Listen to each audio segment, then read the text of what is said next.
Bom, hoje eu tenho o prazer, eu vou dar uma continuidade aqui nos canais, no canal, sobre uma série de entrevistas em que eu estou conversando com pessoas que fizeram transição para a área de ciências de dados. E hoje eu tenho o prazer de ter a Graziele dos Santos, né? A Graziele, ela tem graduação em Física pela Universidade Federal de Itajubá. Ela tem mestrado também pela Universidade Federal de Itajubá. Ela tem doutorado pelo CBPF, o Centro Brasileiro de Pesquisas Físicas. Ela fez um pós-doc também no CBPF, um pós-doc em Roma, na Sapienza Università di Roma. Ela trabalhou também como professor substituto na Universidade Federal de Alfenas. E, por último, fez um pós-doc na Universidade Federal de Itajubá. E hoje ela trabalha como cientista de dados. Graziele, muito obrigado, né, por ter aceito esse convite. E, bom, vamos lá. Se tem alguma coisa a dizer... Eu que agradeço o convite. É sempre muito bom falar, porque, né, de repente, sempre tem alguém numa situação parecida, né? E podendo ajudar, a gente ajuda. Claro. Bom, como eu sempre falo aqui, eu crio uma pauta e aí, baseado nessa pauta, eu crio uma série de perguntas e vamos lá, vamos seguir o script, né? Primeira pergunta é que eu gosto muito de saber qual foi a motivação principal para você, né, fazer física na graduação, porque acho que é o primeiro passo, né, assim, para a nossa vida profissional. Eu sou praticamente de Itajubá, né, que foi a cidade onde eu me formei, que tem essa universidade federal. Na época em que eu prestei vestibular, na verdade, ela ainda não era universidade, ela era uma escola federal de engenharia. Então, como eu não tinha condições financeiras de me mudar, né, então eu já tinha colocado na minha cabeça que eu faria engenharia, porque, enfim, era o que, né, tinha à minha disposição, né, na mesma cidade. E gratuita, né, porque já era uma escola federal. E aí, quando eu fui prestar vestibular, abriram um curso de física, até porque a universidade, a escola federal já estava no processo de se tornar universidade. E como eu também já vinha de um background, assim, de escolas públicas e tal, e era muito difícil passar no vestibular, né, da então EFEI, né, que depois se tornou Unifei, eu pensei, não, foi por acaso, eu vou fazer física, porque física é um curso novo, vou prestar para física, é mais fácil de entrar, e depois eu peço transferência para engenharia. Então foi assim, eu sabia que eu tinha o pé nas exatas, mas física foi por um acaso, por uma questão de oportunidade, e aconteceu que eu fui seguindo. Eu fui gostando do desafio, eu falei, não, tô aqui, eu vou continuar. E continuei. E assim, e aí quando eu terminei minha graduação na própria universidade, né, já se organizou para abrir o curso de mestrado, né, logo depois dessa primeira turma de física. Então eu já estava ali, né, já falei, bom, já vou fazer o mestrado aqui então, e aí com os professores, né, que eu tive contato, muitos deles, né, tinham passado pelo CBPF no Rio, então aí eu já tinha o contato, né, para ir para o Rio de Janeiro, e aí foi assim, uma coisa depois da outra. E, bom, mas enfim, você fez toda a sua formação em física teórica, né? Você fez em Sim, cosmologia. E como é cosmologia. que, assim, depois de tanto tempo, né, você fez graduação, mestrado, doutorado, né? Você fez vários pós-doutorados, morou fora do Brasil, né? Morou na Itália. E me conta como é que foi, né, o motivo pelo qual, né, você fez essa transição de carreira. Hoje você Bom, trabalha como cientista de dados. eu trabalho, é recente, né? Uhum. Não tem nem um mês aí que eu fui contratada, Oh, que legal, parabéns. mas depois eu conto até dessa experiência, que eu tô gostando bastante. Mas, assim, eu acho que como aconteceu com muita gente, né? A questão principal acho que foi a pandemia. Eu tenho um filho pequeno e hoje ele está com quase 4 anos. E durante a pandemia, né, no auge, assim, né, que as escolas estavam fechadas e tal, eu tive que ficar muito por conta dele, né? Eu não tinha com quem deixar. Então, a minha produção científica caiu consideravelmente. Juntando isso ao fato de que, né, o cenário político brasileiro não está nada favorável, né, e que as universidades estão muito sem incentivo, assim, eu já fui perdendo as esperanças de conseguir passar no concurso, sabe, que era, né, o que eu sempre quis. E, por outro lado, também seria difícil eu sair daqui da minha cidade, com a minha família aqui, para eu prestar concurso em outra cidade, né? Então, juntando todos esses fatores, eu, eu decidi que eu ia ter que mudar de área, porque eu não tinha muita perspectiva futura de seguir. Eu estava com essa bolsa da CAPES aqui em Itajubá, mas que também está, né, já estava para acabar. E aí eu decidi, então, né, vendo vários colegas que já tinham feito essa transição, eu falei, bom, tem alguma coisa aí que a gente se encaixa bem. E foi aí que eu decidi, e também, né, principalmente também por causa da pandemia, a possibilidade do trabalho remoto, né? Então, também, se não fosse isso, também não sei, realmente foi uma sequência de oportunidades, assim. Entendi. Eu conheço outras pessoas que passaram, né, por situações similares. Mas me fala como é que foi essa transição, né? Assim, vamos dar um zoom aí nessa transição. Eu decidi ano passado, foi bem no começo do ano, então assim, eu passei desde que eu comecei a estudar propriamente até eu conseguir uma oferta de trabalho, foi 1 ano e 3 meses, aproximadamente. Mas foi assim, eu decidi, né, no começo do ano passado, estudar, né, para fazer essa transição. A gente ainda estava nessa situação mais crítica da pandemia, então eu decidi, assim, vou começar a estudar nem que seja 25 minutos por dia. E por que 25 minutos? Não sei se você conhece aquele método Pomodoro, que a gente, né, trabalha 25 minutos, tira 5 minutos. Então, como eu ainda estava com essa questão de ficar com meu filho, ainda estava com essa questão da pesquisa, tentando levar ao mesmo tempo, né, aqui no pós-doc, eu falei, não, nem que seja 25 minutos por dia, eu vou estudar. Então, eu acho assim, já dou uma dica agora para quem quer fazer a transição. Eu acho que o mais importante de tudo é constância, sabe? Constância, pode ser um pouquinho por dia, mas você tem que ser uma coisa que é todo dia. E até porque eu, na minha área, eu sei que muitos físicos já têm essa vantagem de trabalhar com Python, por exemplo, né, para fazer análise de dados. Eu não, eu realmente estava muito na teoria e eu não tinha essa experiência com linguagem de programação. Eu não usava na minha pesquisa. Então, eu tive que aprender. Então, foi a primeira coisa que eu fiz, aprender Python. E foi assim, 25 minutos por dia durante a pandemia. Depois consegui aumentar um pouco, né, o tempo de estudo. E realmente é uma coisa assim, a ciência de dados, como a gente constrói essa estrutura de pensamento analítico, né, durante a pós-graduação, né, quem faz pesquisa, é uma área que é muito propícia mesmo para a gente, né, ir para ela, assim. Por mais que às vezes a gente tenha como eu, por exemplo, essa questão técnica, né, as ferramentas a gente aprende. Isso é fato, ferramenta do tipo linguagem de programação, plataforma cloud, essas coisas a gente aprende, né? Mas esse método de pensamento é uma coisa que a gente demora muito para construir e quem vem da academia, exatas ou não, né? Talvez exatas dê um pouco mais de suporte, mas a gente tem esse pensamento, né? Então, eu acho que é uma transição, assim, natural para quem realmente, né, quer sair da academia, mas ainda não sabe muito bem, né, o que quer fazer. Entendo. Eu conheço várias pessoas, eu mesmo estou fazendo essa etapa, né, assim, fazendo essa etapa de aprendizado, né, do que precisa aprender para fazer, para migrar, né, para a área de ciência de dados e de fato, assim, realmente você só precisa aprender a ferramenta, assim. E a gente, né, como a gente já fez, principalmente depois que você faz um monte de coisa, né, graduação, mestrado, doutorado, pós-doutorado, escreve artigo, faz não sei o que lá, cara.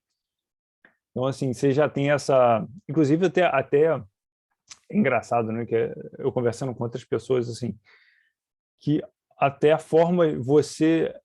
Porque todo esse caminho te leva a uma espécie de autoconhecimento. Então, assim, até mesmo você sabe qual é a melhor maneira que otimiza o seu próprio aprendizado. Entende? Ainda que você não... É o que você falou agora, tipo assim, 25 minutos por dia. Eu sei que se eu tiver constância e consistência, eu cubro o que precisa ser aprendido. Mesmo no teu caso, com uma demanda de uma criança, né, e casa, e uma série de fatores, você, cara, você sabe que se dá conta. Entende? E tem a automotivação, né? Porque, cara, é uma coisa, assim, quando você percorre todo esse... Independente da sua área, se você percorreu todo esse caminho até o final do doutorado, uma coisa que você tem na vida é motivação, porque, cara, não é um caminho fácil, entendeu? Se você não aprender a se motivar, eu acho que eu não posso, assim, não tenho um estudo estatístico para poder, né, me calçar no que eu estou falando, mas eu acredito que chega uma hora dentro desse processo todo que você, assim, as pessoas não te dão uma motivação, você tem seu próprio drive, né, sua própria... Eu acho assim, se a gente para muito para pensar no processo, poxa, já estou com uma certa idade, às vezes isso desanima, sabe? E aí, assim, o que eu acho é que, como eu faço essas coisas, eu vou fazendo, sabe? É dia a dia. Então, você não pensa assim, meu Deus, mas eu vou ter que procurar emprego, será que eu vou conseguir? Será que eu não vou conseguir? Tipo, começa a estudar, começa a fazer seus 25 minutos diários. E assim, porque quando você olha para trás, hoje assim que eu tô trabalhando, eu tô olhando agora, tô fazendo esse processo de olhar um pouco para trás, pensando, meu Deus, eu acho que eu fui corajosa, né? Será que... Mas assim, sabe, foi uma coisa que foi acontecendo no dia a dia. Assim como eu não pretendia fazer física e fui fazendo, sabe? É uma coisa assim que você aprende a criar seu método, justamente como você falou, você vai criando seu método e você vai, que dia a dia você vê que você consegue, que você está indo, que você está caminhando, mesmo que seja um passinho por vez. E isso é uma coisa muito interessante até que eu queria trazer para a gente discutir, que eu não sei, está fora da pauta. Não, pelo amor de Deus, por favor, faz aí. Mas eu acho que tem muito a ver com isso que a gente está falando. Eu comecei a me candidatar para vagas júniores, né?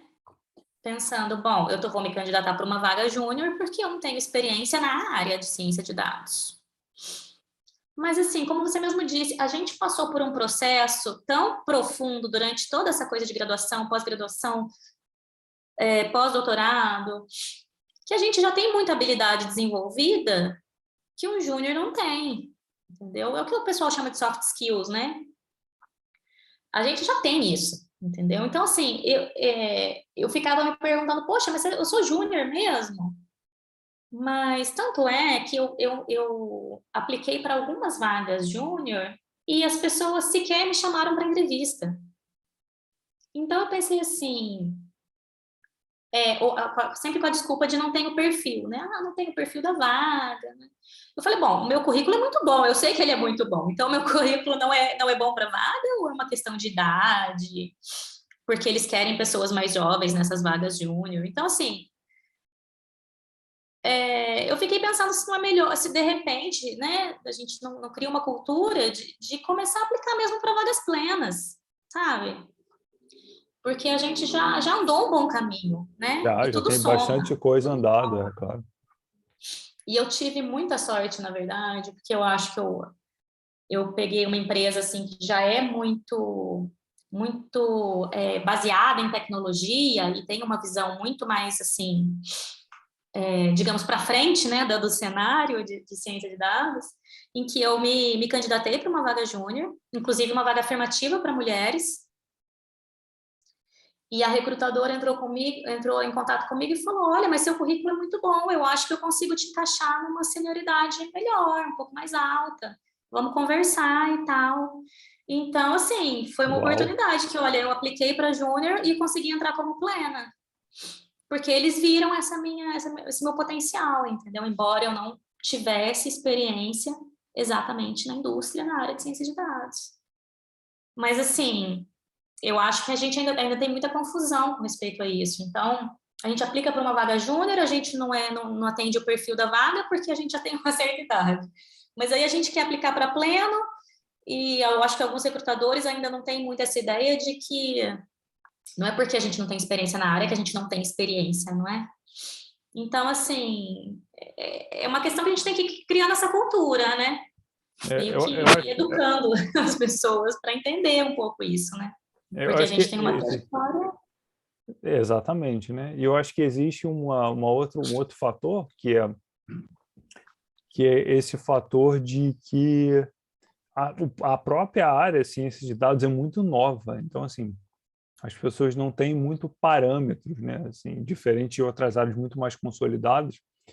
Né? Recentemente eu estava vendo um post, né, sei lá, de uma pessoa no LinkedIn, e a pessoa falava o seguinte, que hoje em dia, porque antigamente o papel do cientista de dados era um papel muito geral. Então, assim, a pessoa fazia tudo, fazia desde coletar os dados, tratamento de dados, fazia tudo e fazia o deploy e aí entregava.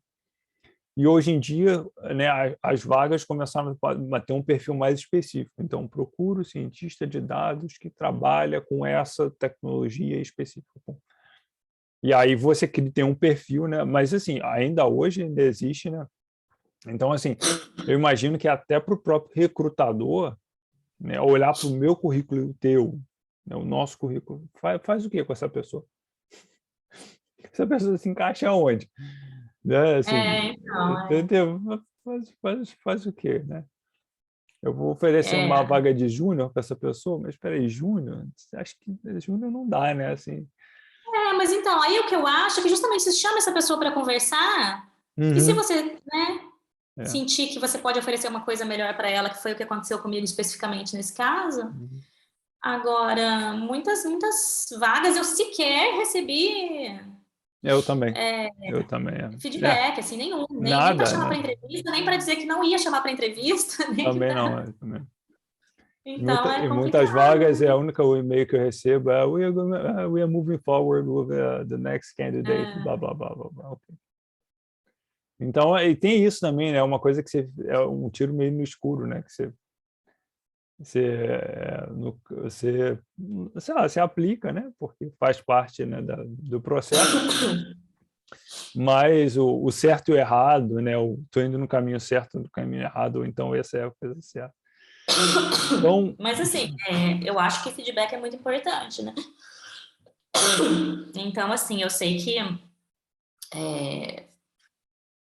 eu não apliquei para muitas empresas, né? Mas desculpa. nada. Mas assim, eu sei que empresas das quais eu não recebi nenhuma resposta são empresas para as quais eu não vou tentar para frente. Se um dia acontecer de eu, né, aplicar de novo, para essas eu não vou aplicar. Então, assim, talvez elas devessem ter um pouco mais de consideração com os candidatos também, né? Porque a gente está numa situação complicada, né, de buscar um emprego. Mas, enfim, quis trazer isso aqui só porque foi uma coisa que é muito recente para mim ainda. Mas que, assim, ainda bem. Não, claro, mas Consegui meu espaço, consegui o meu. vamos. Vou até sair um pouco da pauta. Conta um pouco como é que está sendo essa experiência nova e qual é a diferença, né, entre a tua rotina que você tinha na academia, agora trabalhando para uma empresa privada e, né, com prazos, deadlines, enfim, uma coisa. Eu ainda estou bem no começo, né? Mas Hum. assim, e sei que, claro, isso vai variar de muito contexto, vai variar, né? Tanto do seu ambiente acadêmico quanto da empresa para qual você vai trabalhar, né? Mas aqui, principalmente acho que porque eu era, né, teórica, eu trabalhava muito sozinha, sabe? Também por ser uma universidade pequena, né? E, e minha grata surpresa foi que eu encontrei nessa empresa um grupo muito colaborativo, um grupo pequeno ainda, né? Não é um grupo super grande, mas super colaborativo, assim, né? Então, eu estou muito animada, estou me sentindo bem, assim, estimulada, sabe? E era uma coisa que eu já estava um pouco, também pela falta de perspectiva, né? Mas eu já estava um pouco desanimada, né, com a minha pesquisa, porque trabalhava sozinha, enfim. E, então, assim, está sendo muito legal nesse sentido. Realmente você tem, né, que ter um acompanhamento mais de perto, né, das suas atividades, né, para você dizer, olha, estou fazendo isso, estou fazendo aquilo. Mas assim, e aí também vai depender da empresa, esse não é um processo pesado nessa empresa que eu estou trabalhando, é uma coisa muito assim, tem a daily, né, que é que você de meia horinha por dia, você se reúne lá com o seu grupo e diz, olha, fiz isso, fiz aquilo, mas até agora eu não senti nada do tipo assim, as pessoas estão se sentindo pressionadas ou se sentindo, sabe? Não é essa a minha percepção. Então, mesmo para mim, né? Eu estou me sentindo bem. Como que eu explico isso? Eles sabem que você, né? Preparar o ambiente para quem chegou, né? Recentemente. Então, também você não tem esse respiro, né? Eu ainda estou me ambientando, né? Eu estou trabalhando há menos de um mês. Mas, né, você sente que você já contribui, você já consegue contribuir, justamente porque você tem um grupo colaborativo. E, ao mesmo tempo, não me sinto como eu achava que eu fosse me sentir pressionada para, né, mostrar resultado e tal. Até porque a ciência de dados, justamente, ela é muito parecida mesmo com essa coisa da ciência. Em geral, você não tem resultados rápidos. Você precisa de um tempo de pesquisa. Então, ela é diferente, por exemplo, de um desenvolvedor back-end, front-end, que deu um bug ali, o cara tem que resolver de um dia para o outro. Ciência de dados não é assim, né? Então, de novo, é uma questão das empresas entenderem o papel do cientista de dados, né? E, pelo menos nesse meu caso, a gente está, né, caminhando bem para isso, né? Eles já têm essa ideia de que o meu trabalho não funciona no ritmo das outras pessoas, né, de tech, porque realmente é uma coisa mais de pesquisa, né, mas é isso, eu não sei como é nas outras empresas, né, eu não tenho essa experiência para dizer, mas eu acho que o caminho certo seria esse, as pessoas reconhecerem que um cientista de dados, ele não vai entregar resultados numa velocidade, né, de outras pessoas até da área de tecnologia. E tá tudo bem, porque o nosso resultado tem que ser muito... Ele traz muito valor para a empresa, né? Então, ele precisa ser feito de maneira muito cuidadosa, é um processo científico, de método científico mesmo. Então, quanto a isso, eu estou bem tranquila nesse meu emprego, assim, pelo que eu estou vendo, pelo como as coisas já estão andando hoje. Espero que nas outras empresas seja assim também. Deixa eu te fazer uma outra pergunta. Eu vou sair, né, completamente da pauta, mas você falou que a empresa que você trabalha hoje, ela trabalha com a questão, você foi contratada, não foi contratada, mas como é que você falou da afirmação? É uma empresa que valoriza o papel da mulher. De qual que você falou? Sim. Isso. Foi uma vaga afirmativa que Afirmativa, exatamente. Cara, me conta aí como é que é essa experiência, porque assim, é uma curiosidade que eu sempre tive, eu acho que as pessoas têm que ter mais ciência, né, dessa questão, né? E assim, não é a minha realidade, né? Assim, eu posso conversar aqui sobre ciência com você e a gente tem esse meio de campo, né? Então, assim, mas assim, qual é, né, a posição da mulher no mercado de trabalho? Não é a minha realidade, eu não posso nem falar sobre, né? Assim, eu falar, né? Falar, é isso ou aquilo, não é, nunca vivi, nunca senti. Então, eu gostaria, né, que se você puder falar um pouco sobre, né, sobre a sua experiência de vida, né? Eu até te falo, por exemplo, na última entrevista que eu fiz, na penúltima, desculpa, eu estava falando com a Milene e ela falou sobre o papel tem o War Ladies, né, as meninas que programam com R, e também tem o 500 Women in Science. Então, assim, tem todo um movimento que eu acho que tem que ser, as pessoas precisam ter mais consciência sobre isso, né, sobre essa questão. E você é mãe, né? Além de tudo, você é a mãe, então assim, você ainda tem, né? A gente tem uma especificidade, né, nesse contexto. Infelizmente, né? Porque assim, É deveria ser. uma questão que, por exemplo, né, mesmo na academia, foi muito tempo até que o CNPq colocasse no Lattes, né, a possibilidade de você, ó, tive licença maternidade, né? Então, né, para além da questão pandêmica, né, que foi uma coisa bem pontual, assim, pontual, não temporal, né, mas pontual no sentido de ser especial, né?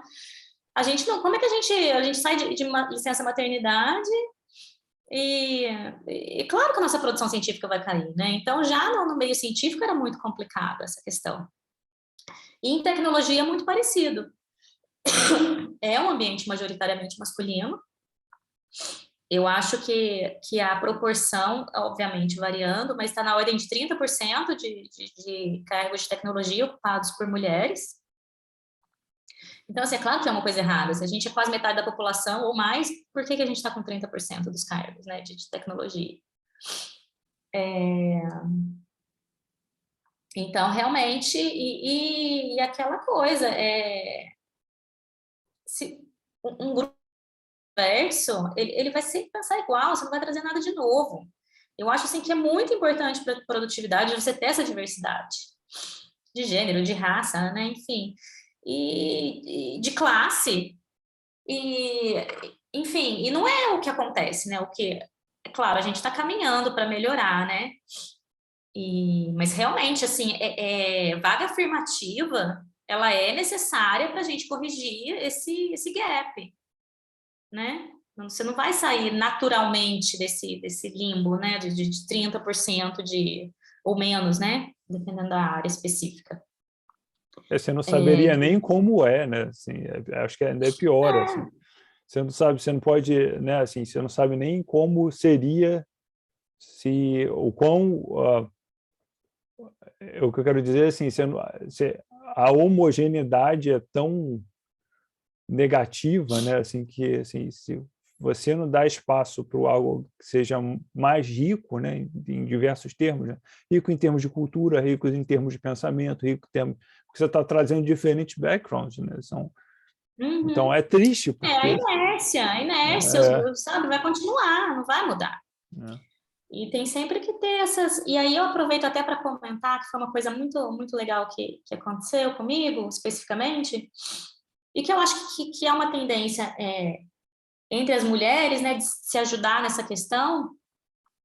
Eu tenho uma amiga que foi da época do doutorado, né, que ela já estava colocada no mercado, que ela já está colocada no mercado há bastante tempo. E ela entrou em contato comigo pelo LinkedIn falando, tem uma vaga aqui, mas numa época que eu ainda me sentia muito insegura, né? E eu falei para ela, não vou aplicar não, porque eu não estou me sentindo segura e tal, ainda falta muito para estudar. Mas aí eu peguei e pensei, poxa, ela tem tanta experiência, né? Será que ela não me ajuda, me dando uns toques, como se fosse uma mentoria? Sim. Entrei em contato com ela e ela, assim, prontamente, de coração aberto, super, super solícita para me ajudar. Então, a gente fez várias reuniões, ela me explicou várias coisas de como funcionava, né, a profissão, e isso também é um movimento muito legal que eu vejo entre as mulheres, assim, eu participo de grupos de mulheres, né, no LinkedIn, que esse serviço de mentoria, mas gratuito, né, que as mulheres estão oferecendo para as outras, as mulheres que já estão colocadas no mercado.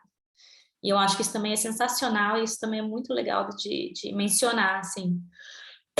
Então, que além das vagas afirmativas, que eu acho que tem que existir, porque o gap está aí, não tem o que fazer, as mulheres estão se ajudando, né? Então, quem já está lá está puxando as outras, sabe? Isso é muito legal. Então, hopefully, no futuro a gente vai conseguir trazer mais equidade para essa área. Não, e eu acho que é uma coisa que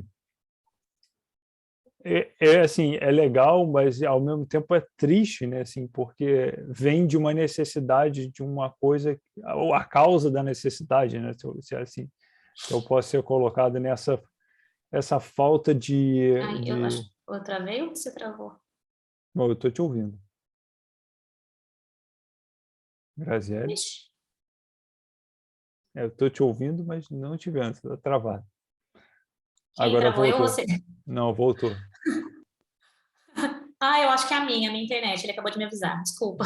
Nada, não tem problema.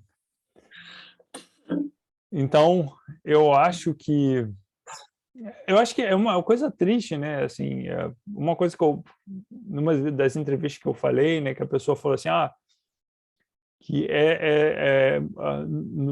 assim, em geral, valoriza-se muito uma história de superação, né? E aí eu fiz um comentário que foi Não assim, era para ser difícil, né? Era para ser mais fácil. exatamente, Exatamente. cara, valorizar uma história de valorização é uma coisa triste, porque ao É mesmo triste, tempo eu também concordo. implica a falta de Tem que ser responsabilidade que difícil. alguém deveria ter, né? Então, assim, não é legal, assim, você valorizar uma história de superação, porque a história de superação ela cobre uma história de Desigualdade, sofrimento. e de ausência, né? A ausência de que alguém deveria ter sido responsável, né? Exatamente. Pô, isso para mim Concordo. é surreal, né? Então, assim, tem várias histórias simples, né? Que as pessoas falam, o cara começou pobre e aí ele saiu da pobreza e virou milionário. Não E tinha aí, que ser porque assim. não tinha, entendeu? Por que para a pessoa ter acesso a coisas, né? Uma condição melhor de vida, a pessoa tem que ser herói, né? Ou então tem que se sacrificar. Não, porque, cara, o Estado não está fazendo o papel que deveria ter sido feito, por exemplo. Exatamente. Entende? Então, essa luta, a falta de equanimidade em diversos níveis é muito triste. Eu acho que, né? E as pessoas continuarem valorizando essas histórias de superação. Não, cara, se a superação mostra que tem uma coisa muito errado, Errado. entendeu? Graziele, vamos, nem sei aqui, acho que a gente vamos lá, pergunta assim, olhando para trás, se você puder olhar para trás, você, né, fazendo esse exercício de olhando para trás, tem alguma coisa que você mudaria na formação e aproveitar isso e perguntar assim dicas, né, que se as pessoas que se daria, você já deu várias, né, mas se disse alguma dica específica para a pessoa às vezes que está fazendo essa transição que já fez essa carreira acadêmica toda e agora está migrando para ciência de dados ou até mesmo uma pessoa que está lá na graduação. É bom, olha, eu olhando para trás assim, eu não mudaria, eu acho que eu não mudaria nada porque eu aprendi muita coisa ao longo do caminho e não foi só física, sabe? Mas a física me deu a oportunidade de morar em outro país, de conhecer outras pessoas, de conhecer outras culturas. Então, assim, para além de toda essa construção de pensamento analítico, de conhecimento, né, teórico de um assunto, ela me deu oportunidades de vida assim que, enfim, eu não imaginava quando eu entrei na graduação. Eu não imaginava. Então, assim, eu acho que foi. Eu realmente, assim, seria uma pessoa menos. com menos bagagens. Se eu simplesmente tivesse feito a minha engenharia lá e entrado numa empresa logo depois, sabe? Então, assim, eu acho que a minha trajetória me trouxe muita coisa. Apesar das inseguranças da academia, das inseguranças de você vai ficar sem bolsa, né? Para além dessas questões que não tinham que existir, né? Essa dificuldade, a minha carreira acadêmica me trouxe muita bagagem de conhecimento, de cultura, de coisas assim que realmente só somaram. E aí, assim, como eu falei, né? Eu acho que para quem está querendo uma transição de carreira, essa constância, tentar um pouquinho todo dia, né? Esses 25 minutos que sejam, né? E uma coisa também que, né, como eu falei dessa história dessa minha amiga que me ajudou com essa mentoria, networking também é uma coisa super importante, sabe? Eu também criei um grupinho de estudos, de colegas que também estavam fazendo essa transição, a gente começou a ler livro, né, livros juntos, discutir, e enriqueceu demais, sabe? Uma pessoa conhece uma plataforma que você não conhece para treinar Python, aí a outra te dá uma dica de outro livro e você discute. Então, assim, eu penso assim que essas duas coisas foram fundamentais na minha transição, essa constância e essa interação com outras pessoas que estavam, né, nesse processo também ou que já tinham passado por esse processo. Isso realmente fez diferença. Entendi. Muito obrigado, Graziele. Muito obrigado aqui pela, né, mais uma vez, né? Assim, obrigado por ter aceito o convite. Muito obrigado pelas Obrigada a você. palavras e muito obrigado. Então tá bom. Tamo aí, se precisar. Pode As deixar. ordens. Tchau, tchau. Tchau, Diego.